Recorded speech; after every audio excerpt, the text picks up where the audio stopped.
Hey, War Pugs. If you like this shirt, head on down to the link in the description below. Pick yourself up a shirt from my shop.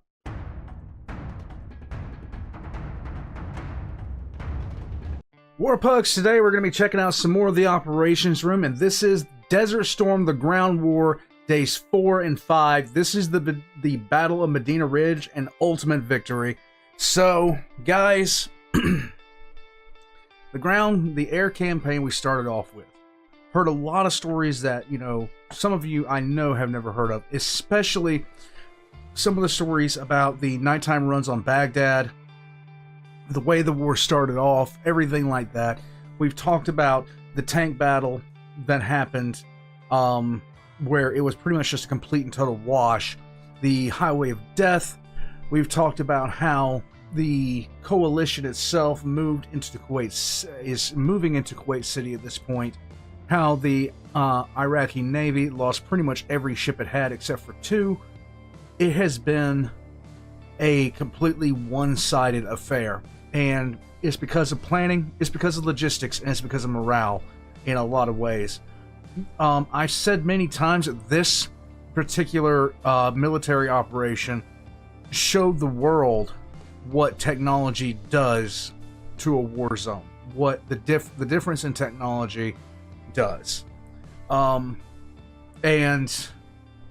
it doesn't get any better for Iraq from here. Guys, let's get into it. All links are going to be in the description down below, especially for the operations room. I highly recommend that you check them out. Let's go.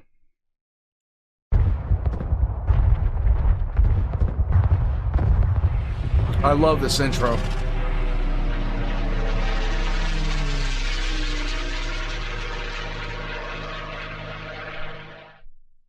This video is sponsored by NordVPN. A VPN, or virtual private network, allows you to securely and safely use the internet. And with over 5,300 Nord servers in 59 countries, you'll find a server near you delivering great bandwidth speeds. With NordVPN, you can open up a world of new content from all around the world that may have been previously locked to you. Simply open the map, click on a location, and you'll be connected to the internet via that region in seconds. TV series and films only available to stream in certain regions are now at your fingertips. By changing your location, you can also access deals on streaming services and games that are only available in certain regions. When watching the latest operations room release from public Wi-Fi, with NordVPN you can secure your internet traffic, personal data and passwords. If you'd like to support the operations room and make use of their fantastic services, please visit nordvpn.com/opsroom or use coupon code OPSROOM to get a 2-year plan plus a bonus gift with a huge discount. That's coupon code OPSROOM or nordvpn.com/opsroom. Links will be in the description below, guys. As the clock ticks through midnight into day 4, the US Armored Divisions continue their advance east, pulverizing the Tawakkalna Republican Guard Division with few losses. The armoured fist punch that began with the Battle of 73 Easting yesterday has broadened into the Battle of Norfolk overnight, with hundreds of Iraqi tanks destroyed. Over the hours of the early morning, the American tanks continue the tactic employed thus far, to use their superior range against the Iraqi T-72s to keep them at arm's length while destroying them. A brigade of the Adnan Republican Guard Division of motorized infantry moved south against the US 1st Armored Division overnight, and wounds 23 American soldiers with artillery fire. The Adnan are motorized and fast-moving as their vehicles are mostly made up of trucks and light armor.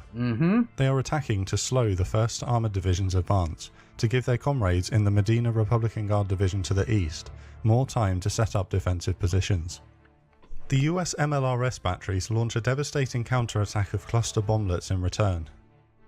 Throughout the night, using their night vision optics, an entire battalion of Apache attack helicopters and Air Force A-10s move in and rain hell on the Adnan Division from above.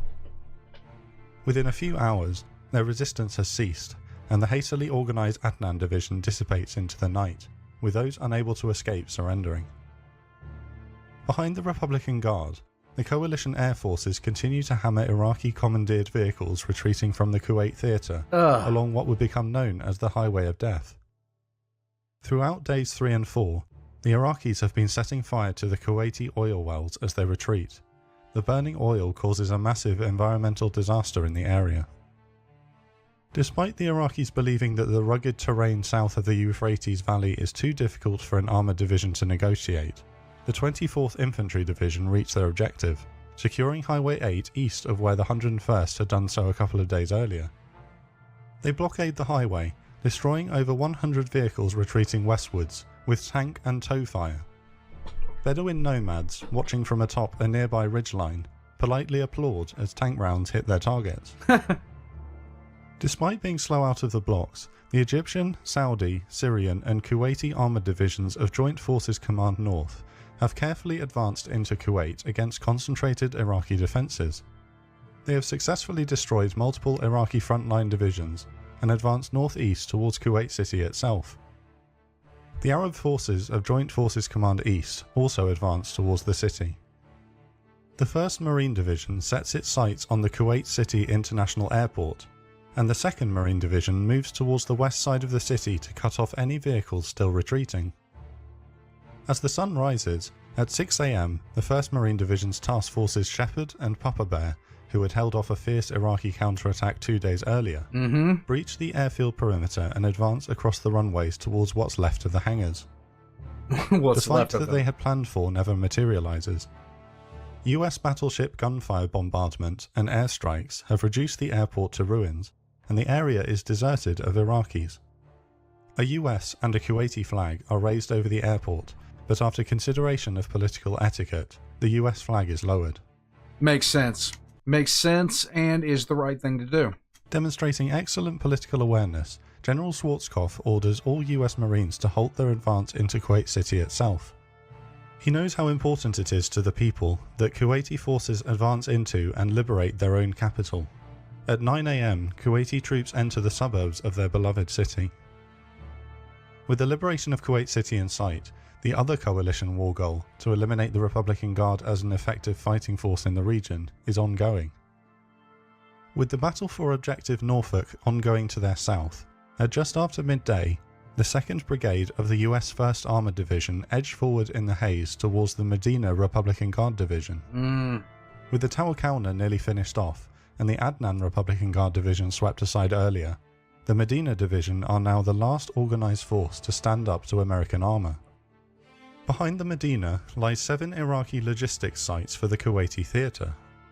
To the rear and left of the US 1st Armoured Division is the 3rd Armoured Cavalry Regiment of 18 Corps, trying to catch them up on the outside with the 24th Infantry Division. Poor positional coordination between 7 and 18 Corps results in gunners from the 3rd Armoured Cavalry mistaking the rear of 1st Armoured for Iraqis. A brief friendly fire incident results in 1 American killed.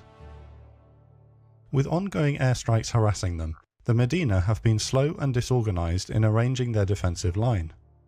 Some units are still pointing southwest, expecting a coalition thrust from the area of the ongoing Battle of Norfolk in that direction. Just complete confusion, disorientation. Like I said, this sort of invasion, the totality of it, the absolute one-sidedness of it, this is how I envision us getting invaded by aliens, man. Just being this one-sided, this completely and totally almost unfair warfare that's going on right now. As the 348 Abrams tanks of the 1st Armoured Division approach from the west, the Iraqi troops are using the false safety of overcast rainy weather to eat a lunch of rice and tomatoes with a distinct lack of onions outside of their vehicles. In a similar tactics Yeah, that onion truck got intercepted. That sucks. The Tawakalna Division yesterday, the Medina's tanks are waiting on the other side of a small hill, ready to hit American tanks as they crest it. But they've made a critical error. They have failed to verify their exact distance to the crest of the hill, and are entrenched out of range of it with their T-72s. Oh. As the American tanks in the centre and left flank crest the hill, their commanders begin to pick out targets through their thermal imaging sensors in the murk. At 12:17 PM, the first rounds rip into the unsuspecting Iraqi T-72s. The American commanders calculate that they are beyond the range of the enemy tanks, and so halt on the high ground. Oh. The Iraqis, scrambling into their tanks, helplessly returned fire at the muzzle flashes in the mist, their rounds falling short of the American line. For the next 40 minutes, the engaged elements of the 1st Armoured Division simply sit there picking off Iraqi tanks and armoured vehicles with impunity. The Iraqis desperately call in artillery support, but the rounds fall behind the front line of Abrams tanks. Without any real way of knowing where the rounds are landing, the artillery continues without correction and misses. The 75th Field Artillery Brigade and the 1st and 25th Field Artillery Regiments respond. Using artillery acquisition radars, the US artillery is able to detect the firing of an Iraqi artillery piece, pinpoint its exact position, and return counter-artillery fire on it before the Iraqi round has even landed. Within just a few minutes. Like I said, this is like an alien invasion more than an actual battle. Because they didn't even know we could do that.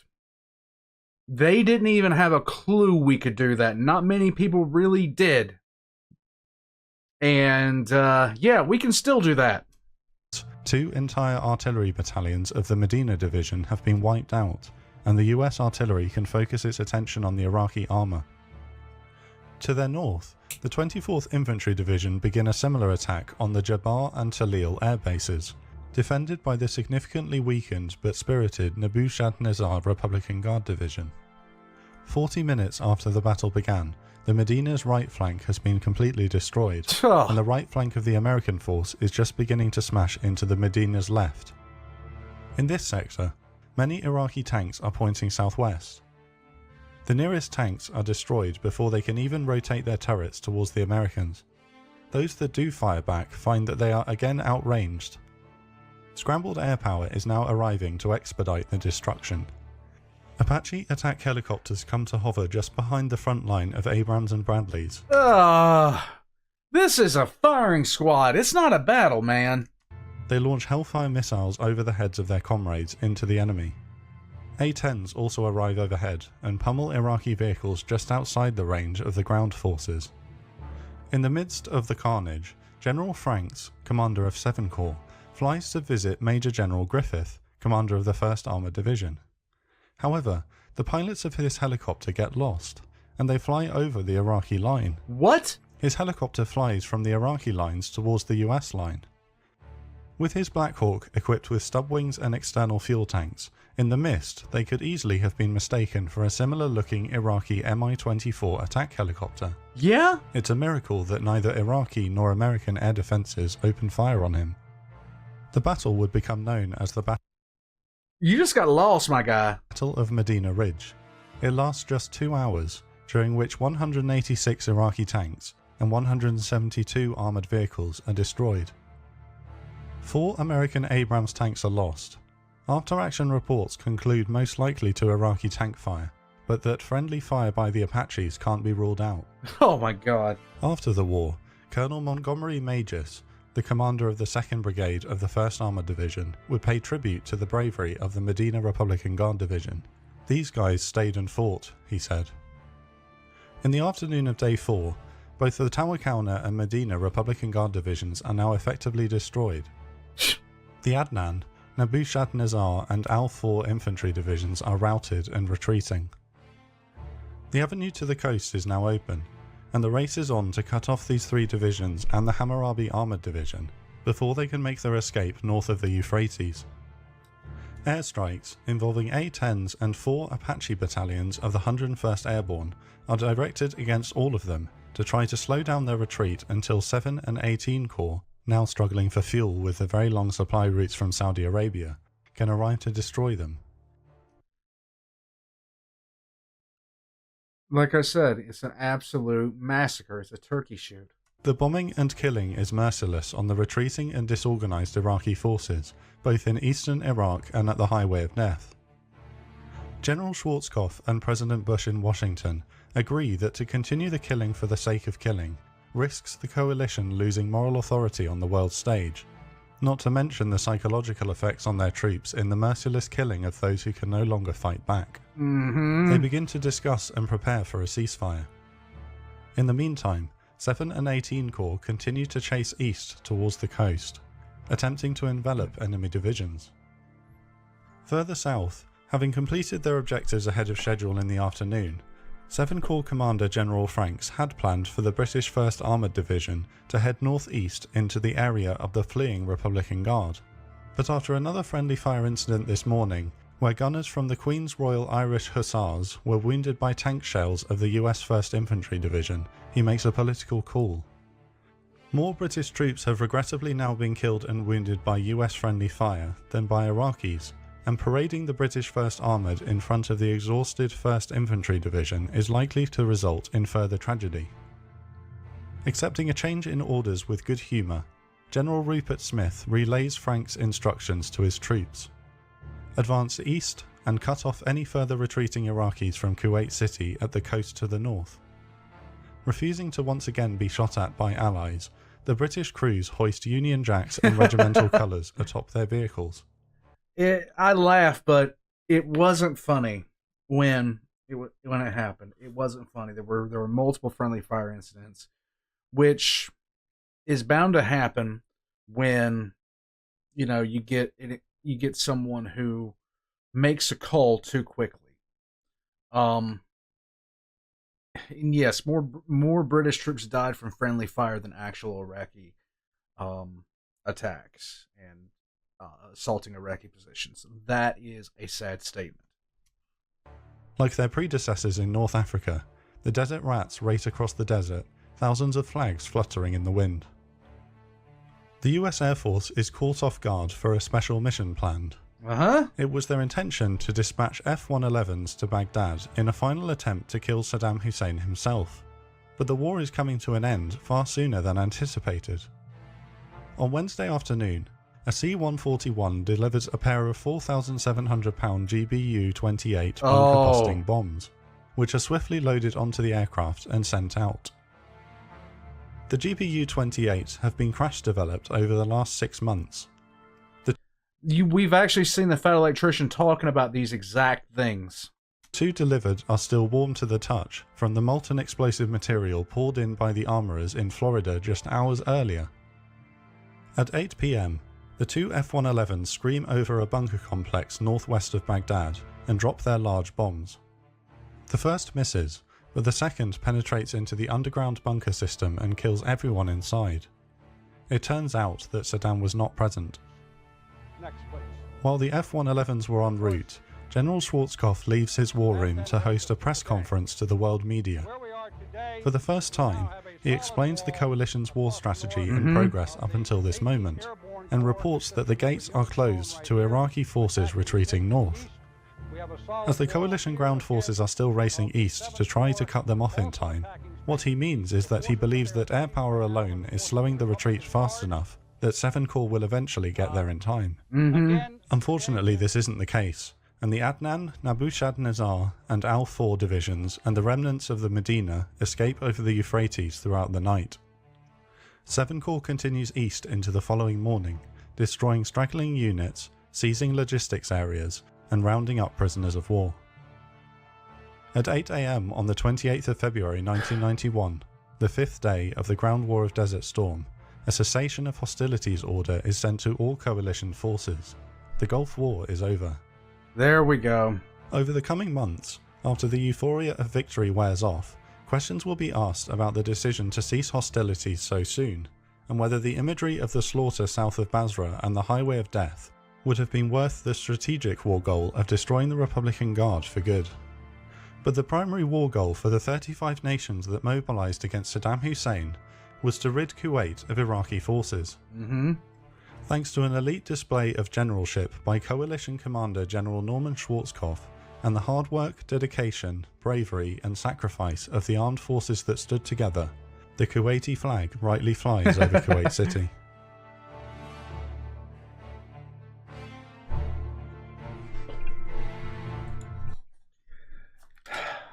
So, the ground war was done very, very fast. 100 hours. So barely into the 5th day. Barely into the 5th. No, sorry. I'm an idiot and I can't count. Barely into the 5th day. they were everything was stopped. The victory for this was total. The losses were so below anything expected that it was an eye-opener for a lot of different countries that were trying a lot to beef at the time. It caused a really big stir, and not in terms of like everybody got loud. Everybody just got really, really quiet.